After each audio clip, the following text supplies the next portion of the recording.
দেৰগাঁও সমজিলাৰ দক্ষিণ পূব কাকডঙা গাঁও পঞ্চায়তৰ ৭ নং ৱাৰ্ডৰ অন্তৰ্গত সুমনি গাঁৱৰ বাসিন্দা প্ৰভামণি গগৈৰ ঘৰত প্ৰচণ্ড বতাহ বৰষুণৰ ফলত এজোপা প্ৰকাণ্ড গছ বাগৰি পৰি বাসগৃহটোৰ বিস্তৰ ক্ষতি সাধন কৰে।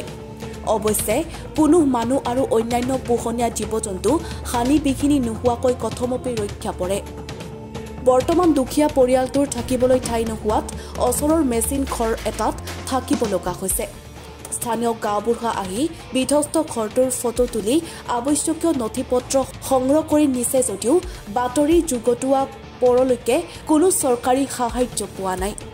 কালি ৰাতি 10:30 বজাত এজাক বতাহ আহিল, বৰষুণ আহিল, ঘৰতে গছজোপা পৰি গ'ল। হয় অনিষ্ট কৰিছে আৰু বহুত টিং চিং চব উৰাই লৈ গ'ল। সা সুবিধা পালেনে নাই পোৱা? সা সুবিধা তেনেকৈ পোৱা নাই।